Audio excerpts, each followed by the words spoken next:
everybody. So hold on. Okay. So this lecture is about how to apply to graduate school in the US, and actually it's not just for students who want to attend school in the US, but for anybody that's interested in graduate school. Just there's some things in the lecture that's specific about attending graduate school in the United States. So first you might want to ask yourself why you're going to attend graduate school or why you want to attend graduate school. So you might want to attend graduate school to stand out from your peers. It's pretty competitive these days. So, you know, if you have like an MBA on your resume or just some master's degree, you know, that can give you an advantage over your competitors in an interview process. Also, it can give you the ability to earn a higher salary.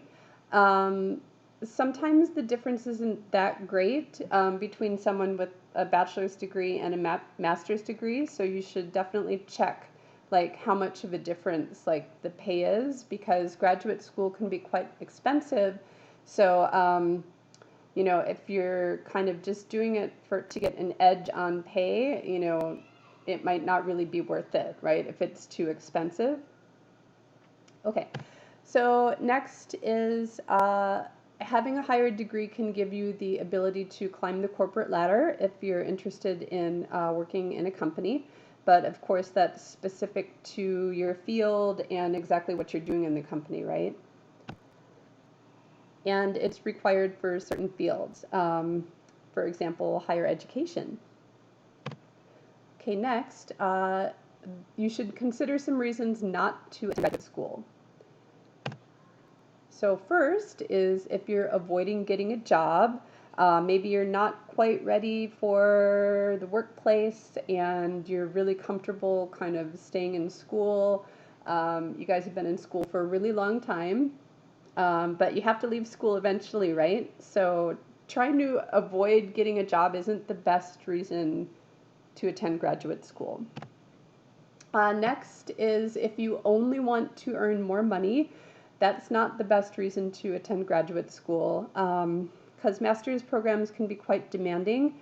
And, you know, if you're only doing it kind of for economic reasons, you know, you might not have, you know, it might be kind of hard to get through graduate school. So anyways, you should kind of consider your reasons for attending, right? Are you trying to better yourself? Are you trying, you know, to learn more? Are you trying to, you know, if you want to do something important in your field, you know, those are some good reasons to attend graduate school, not just to earn some more money. Okay, so this is kind of tied to avoiding getting a job, but if you don't know what you want to do after graduation, kind of, you know, thinking, oh, well, I'll just go to graduate school, you know, that's also not the best reason, because, you know, you could end up joining some kind of program that's not right for you. You know, maybe you haven't quite found your path yet right after graduation, so you should probably try to give yourself some time in between getting a master's degree, between your bachelor's and master's degree, because that's when you can kind of figure out your path, right? Figure out what you want to do in life after getting some work experience. Okay, and another reason not to attend graduate school is if you're going to graduate school to please someone else. So again, because graduate school can be quite demanding and rigorous, you know, if you're only kind of going because your parents want you to go, you know, so maybe you think that they'll feel proud of you or something, that's also not the best reason to go. Okay, so moving on to the requirements for graduate school. You have to take a graduate admissions test. Again, it depends on the program. Like for my program, which was education, I did not have to take a test. But depending on your field, for example, the GRE is a kind of general admissions test. The GMAT is specific for business school. Like if you want to get a master's of business administration, you take the GMAT test. The LSAT is for law school. The MCAT is for medical school. Okay, also, you'll have to take an English proficiency test. So usually this is the TOEFL. Sometimes it's the IELTS. So you should kind of look at like whatever universities you're looking at. You should check and see which English proficiency tests they require. It seems like I should take one.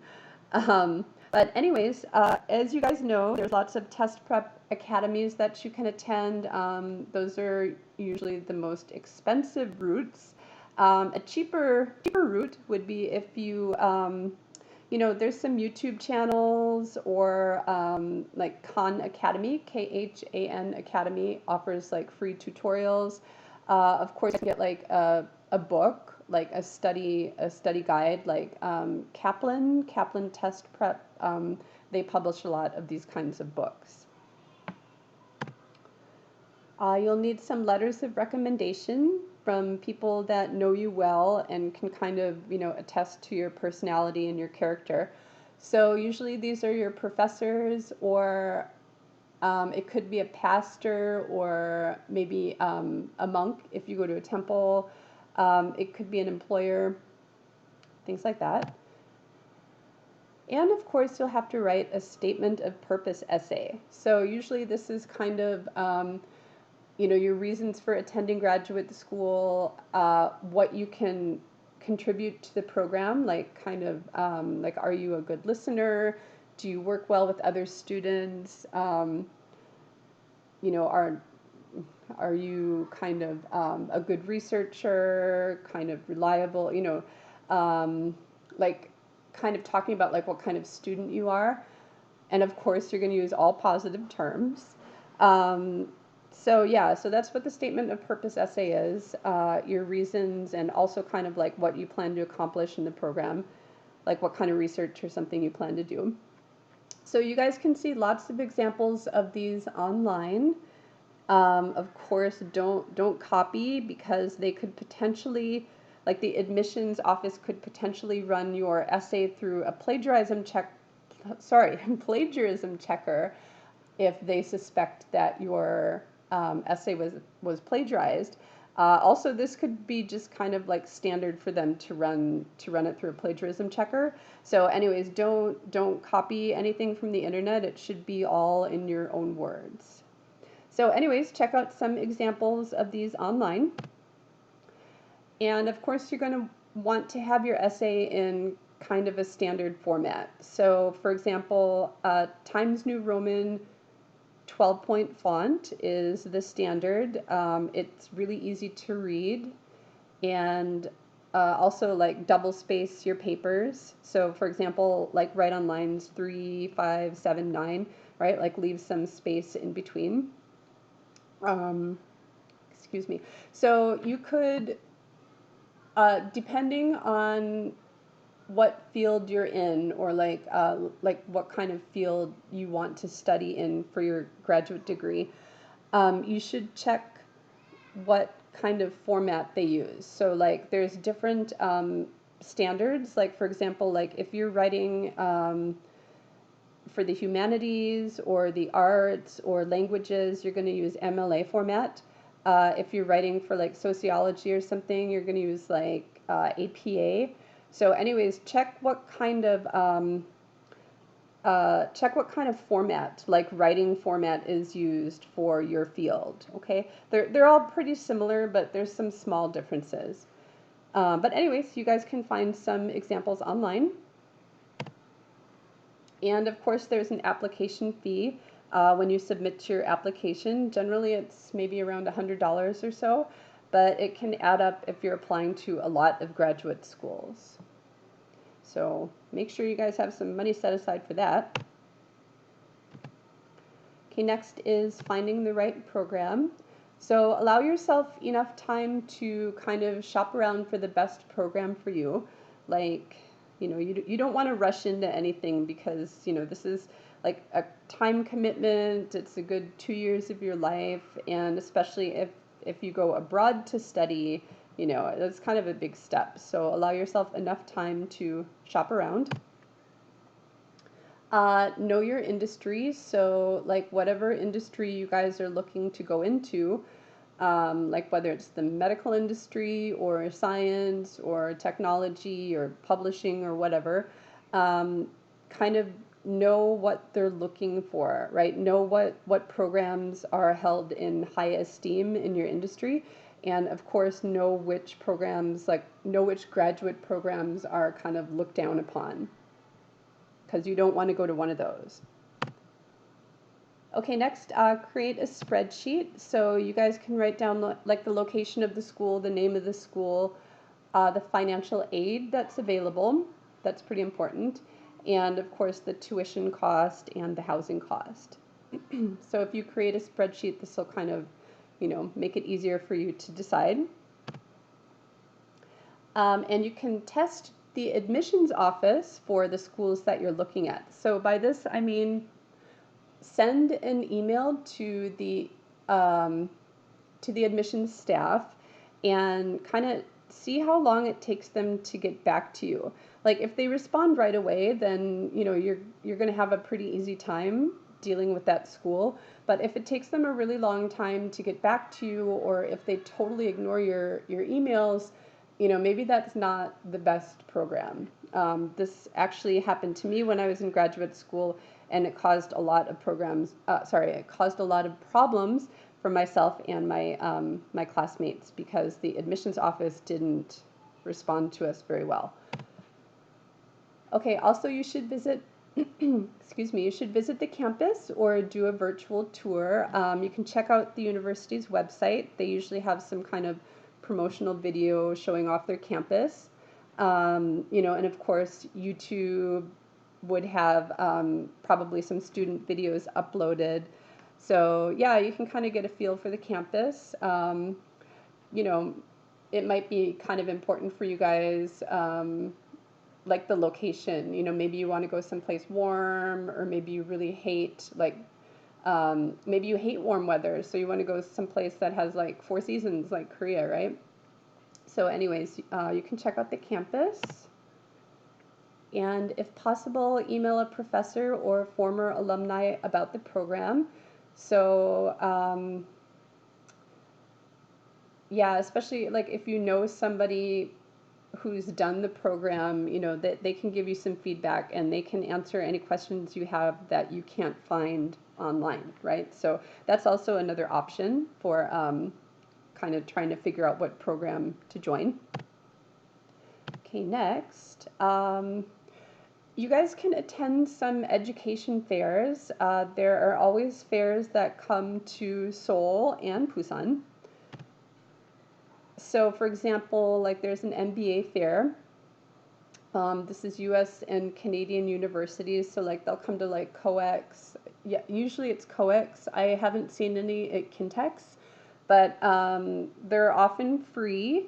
Sometimes they do charge a fee, like $50 or something, but you can kind of go around and talk to different like admissions counselors and get a lot of information about the schools that way. And you can even do interviews like on the spot. So yeah, it's worthwhile to go check out. Another example of an MBA fair that comes to Seoul is the Worldwide College Tour. These fairs usually only come once a year, so you guys should really kind of do an internet search in advance to find out when they're coming. So yeah, okay, so there's another one. There's one called the Linden Educational Fair. This one was held in Busan recently. So anyways, they're just different, these are just different names of like the college fairs. But basically, like, these are for MBA programs.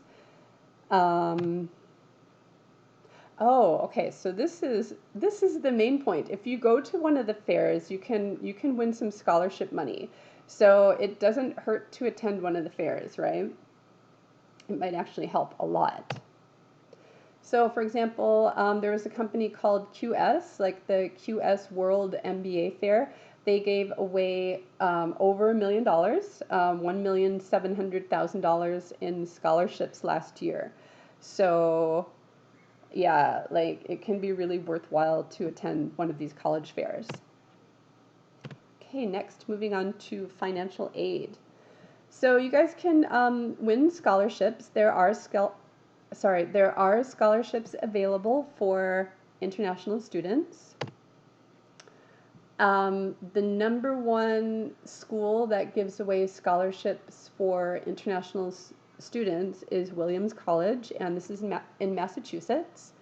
And their average scholarship is $59,000, $59,674. So anyways, you guys should check out, like if this is really important for you guys to get a scholarship, like maybe it's kind of a hardship for you to attend graduate school, but like you really want to attend graduate school in the States, you guys can do a search because this is the number one award, but of course there's many other colleges that give out scholarships to international students. So do an internet search for scholarships for international students. You can get a loan for your graduate school education. If it's from a US bank, you would need an American cosigner. So like if you have any family in the States, you know, they could help you get a bank loan. They'd have to sign for it, so then they would have to kind of guarantee the loan, right, in case you default. But of course, you know, there's banks in Korea too that can give out loans. But as you guys probably know, attending graduate school in the US is super expensive. Like just attending school in general, like even for a bachelor's degree in the US is really, really expensive. So yeah, that's something to consider is how much money you're spending. It's probably the thing to consider. But some other sources of financial aid are fellowships or assistantship programs. So if you get a fellowship, you would conduct research and help your professor and also teach some undergraduate classes. So you have to apply for those. It's kind of like applying for a scholarship, but anyways, yeah, it's paid. And also like it's quite prestigious. Like if you're awarded a fellowship or an assistantship, like this is quite prestigious. This is definitely something you'd want to put on your resume because it's not easy to get a fellowship. Like only the best students get them. Also, there's employment on campus. You should check your visa requirements. But yeah, you guys can get some like student, student work on campus. Okay, and that brings us to the visa. So you guys should find your visa category. Most common would be the F visa, and this is for students attending universities. There's also the M or the J visa. J visa, I think, is for students attending like an exchange program, and the other one is for students attending like vocational training programs. Okay, so also some other things that you need to get your U.S. student visa is you have to complete the online DS-160 form. Excuse me. So yeah, that's really easy. Like you just do it online, and it's things like name, address, birth date, like all those kinds of things, so that you can go into the system. And of course, you'll have to pay your visa fee, your visa and SEVIS fee. So, anyways, like the visa, I think is about $200 for, excuse me, for the F visa. So. And also that's just valid for that one university. Like if you guys were to change universities, which actually happened to a student that I know, if you change universities, then you have to get a new student visa. Okay. So, okay, also you can go to US Travel Docs. If you guys go to that site, you can create an online profile. And then you'll have to schedule your VAC and interview appointments. So these are kind of, it's pretty standard. Like if you guys go to the US on a visa, you have to have an interview. But they're pretty easy. They just kind of like ask you, kind of your name, what you've been doing, what your family does. like what's your plan of study, where are you going to live, what are your plans after you graduate, things like that. Um, yeah. So then you have to attend the interview at the U.S. Embassy or the consulate and keep all of your supporting documents ready.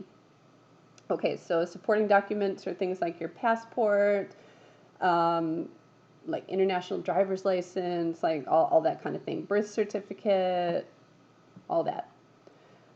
Okay, so next is student life. So graduate school can be quite fun. This picture here is for a play that was put on by the Korean Students Organization at Stanford. So they created a play and then they presented the play. And yeah, so this is for students that were interested in drama and production and things like that. So there's usually a Korean students organization or an Asian students organization, Chinese students organization, things like that. And of course, many other clubs that you can join. So yeah, there's many different campus organizations like this drama club here, which I just mentioned, which was the Korean Students Organization. You guys can see the KSO there. Also, there's religious clubs. So you guys go to a Buddhist university. You guys can find like some kind of like Buddhism clubs, or if you guys are members of a different religion, you can attend one of those. Then there's sports clubs, recreation clubs, just like at Dongguk. Like they have the same thing. Just I heard at Dongguk you kind of have to be accepted or something into the clubs, but in the States, like you can just join a club. Like if you're interested, you can just go ahead and join it. And then there's volunteer programs. So maybe you want to volunteer to help other students, like tutoring, or kind of doing some kind of community work. For example, like planting trees, or just anything to help other people, or help the environment, help animals, things like that. So yeah, you guys can find lots of other things to do just besides studying that'll kind of give you a richer graduate school experience. Oh, and of course, campus employment. So yeah, that's another thing that you can do besides just studying is finding some work. Okay, so also, you guys should know about graduate school class structure. They're usually not traditional lectures, so you guys have been very used to kind of just sitting passively in class and listening to your professor lecture. This is not typical of school in the U.S. Usually, school in the U.S. consists of class discussion. Of course, there is some lecture. It's pretty balanced. But the professor usually wants to get students thinking and involved in the material. So the best way to do that is to have a class discussion. So, he might pose questions and just let the conversation run. So, something to be aware of is Western students do not raise their hands to speak generally. The students speak when they want to share something, and they may interrupt other students. This is not this is not considered rude. It's just it's just how it works. Like the professor just wants the conversation to flow, just wants the discussion to flow. So, it's like having a natural conversation with your friends, right? Like you don't raise your hand to speak. You just kind of, you say something when you have something to add, right? So anyways, class discussion is a really big part of attending school in the U.S. But of course, there's some quiet students, like some students don't have a lot to share, and then there's some other students who talk a lot. So yeah, so if you're a quiet student, it's okay, if you don't say a lot. So as long as you listen, right? As long as you show you're listening. Okay, so moving on. Presentations are a big part of graduate school. and you'll have many journal articles to read. So, that can be like really different from what you guys are used to as as undergraduate students. Once you're in graduate school, you start moving on to journal articles. And for most graduate programs, you have to write a thesis paper. Again, it depends on what program you're doing. Like for my program, I did not have to write a thesis. Instead, I did a portfolio. But the length of the thesis, again, it depends on your area of study, but it can be like 50 or more pages. So yeah, that might be something to look into when you guys are considering graduate school. Okay, so some things that can help you guys with your writing. You guys can go to www.grammarly.com and you can upload your essay there, or just your writings, your homework assignments and things like that. And Grammarly will do like a grammar check, spelling check, things like that. Anyways, it looks like you kind of need to upgrade to the premium version, like pay some money to get your paper really well checked, but that can really be worth it. Also, if you need to get your paper checked or edited, there's lots of student services for that, and you can try to find one where there's like student volunteers that will help to do that. If you can't find one, you'll definitely be able to pay somebody to kind of edit your paper for you, like proofread your paper. So anyways, don't be daunted by having to submit a paper in English, because you can always get it checked and get some feedback from like the professor's TA or your professor, him or herself, or a volunteer student like a tutor or something like that. So anyways, don't be freaked out about writing papers in English. Oh yeah, so like what I just said, you can pay someone to edit for you, or find a free tutoring service, or like a free writing service like what we have at Dongguk, actually, with the English Clinic. Okay, so I've got about 10 minutes left in this lecture, so I'm going to play a TED Talk for you guys. This is Finding the Work That You Love. So I think that this is relevant for you if you guys are considering attending graduate school or just trying to find your path in life. So thanks for listening to the lecture, and I hope that it was helpful for you guys. I hope that you guys got some good information on it, and there's definitely lots of things to follow up online. So anyways, please enjoy this TED Talk.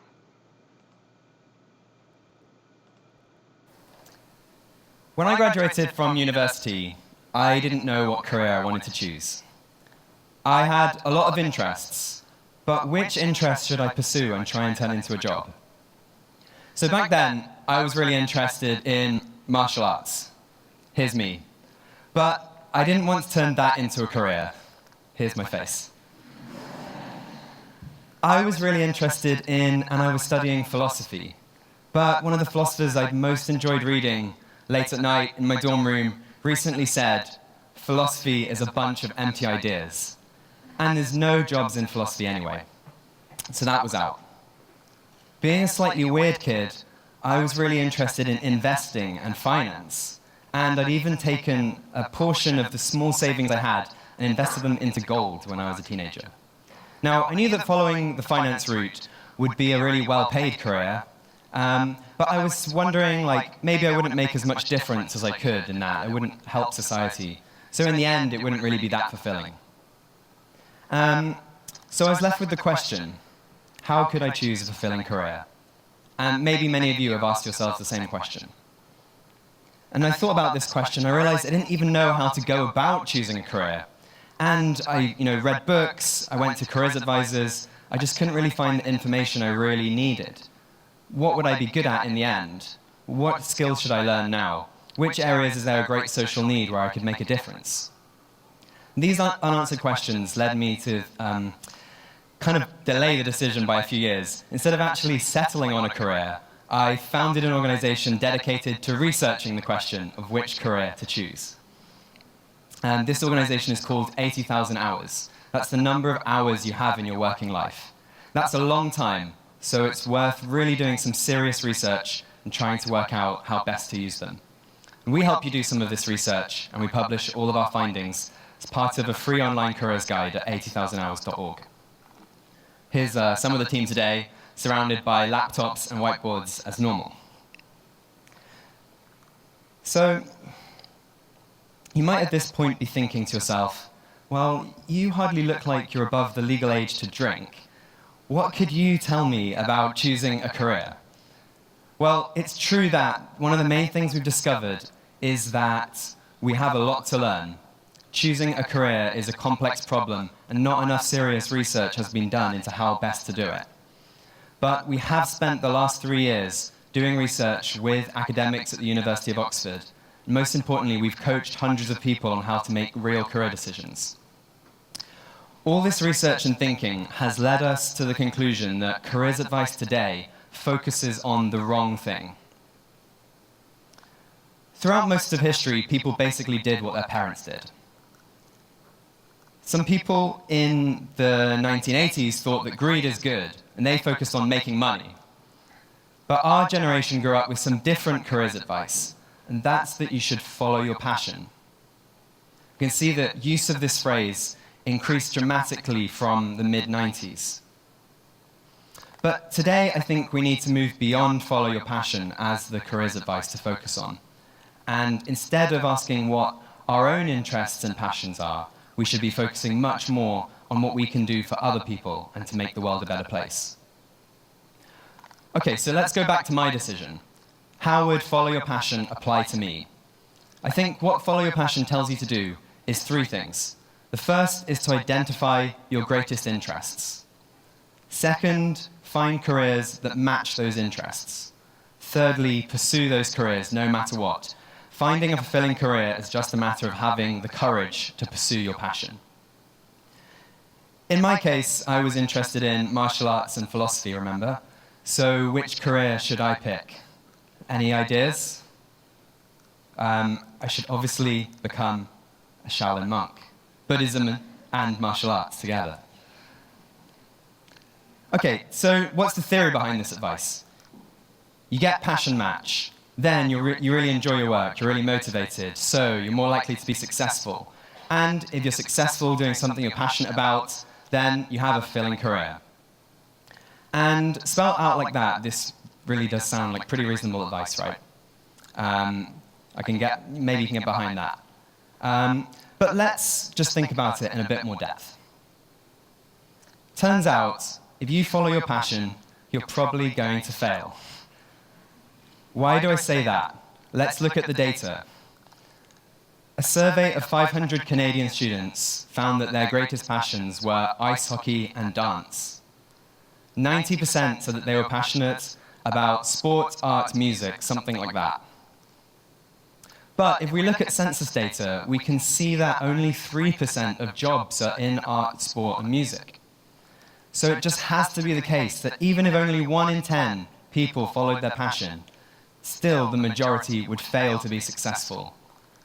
So this first step just doesn't work. I think the second step is also not reliable, in that even if you match your passion with your work and you're successful, you can still quite easily fail to have a fulfilling career. That's because you might not find the work meaningful.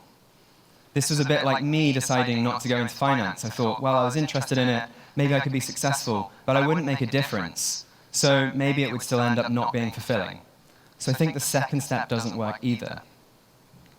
Now, at this point, you might be thinking, okay, sure, passion isn't the only thing that matters. If I follow my passion, it doesn't guarantee that I'll succeed. But maybe it at least makes me more likely to succeed and to have a fulfilling career. As career advice, this is the best we can do. But I think that is wrong as well. Picture to yourself now the most assertive person you know who's really passionate about selling and persuading, and they're really extroverted. Surely someone like that should go and go and become an advertising accounts manager like in Mad Men, or they should become a car salesman, or something like that, something which involves lots of selling and being extroverted and talking to people. Well, it turns out that that would be a really bad decision. Analysis of the Terman study showed that really passionate salespeople, really persuasive, assertive types who went into those kinds of sales jobs actually ended up more likely to burn out and in fact died younger than normal people who took those jobs. Following their passion actually made them more likely to die. And more generally, researchers have tried to show for decades that there's a strong relationship between interest match and how successful and happy people end up in their work. But so far, they failed to show a strong connection between the two. I think this isn't because your interests don't matter, but it's just that when it comes to real career decisions, your interests are just not a decisive factor. Other things matter much more, like what your skills are and what your mindset is. Indeed, we think our interests matter a lot more than they do because we really underestimate how much they change.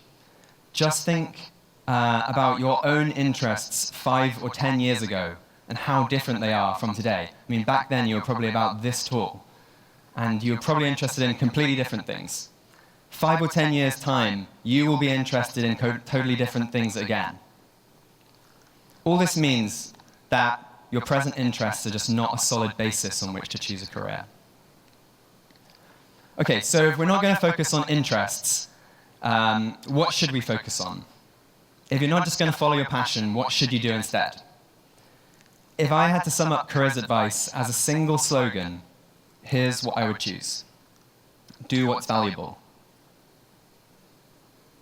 By this I mean, focus on getting good at something that genuinely helps others and makes the world a better place.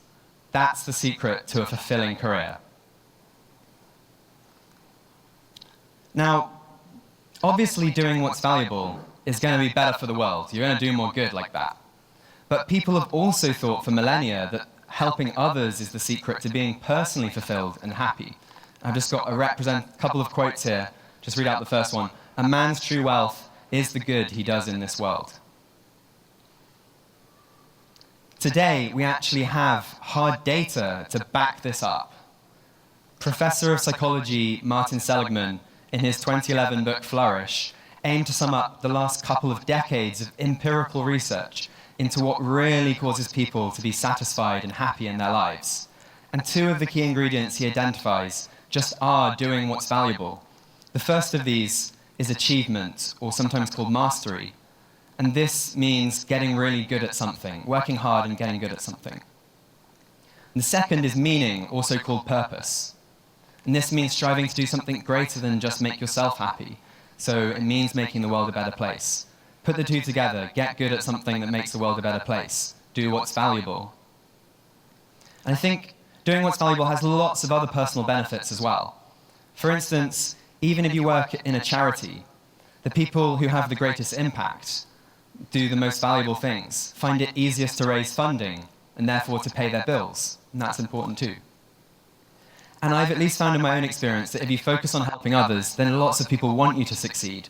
So it's actually easier to be successful as an altruist compared to just being in it for yourself. So it now turns out that actually the advice, follow your passion, just gets things backwards.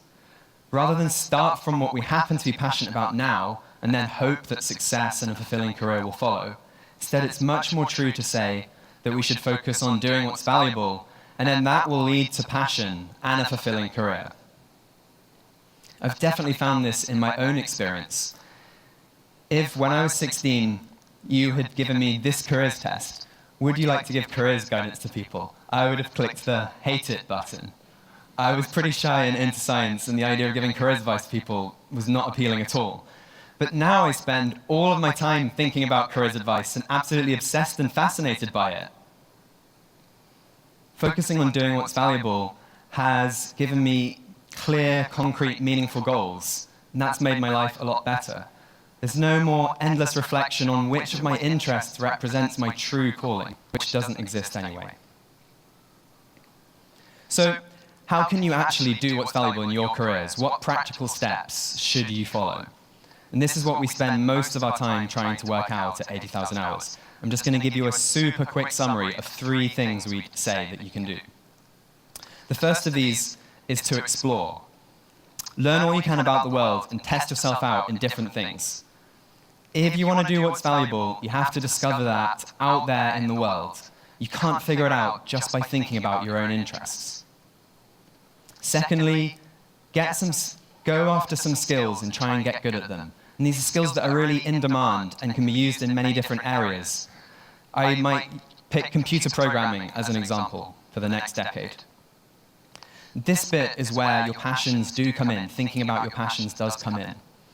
Because what you're passionate about now can give you clues about what you can get really good at in the future.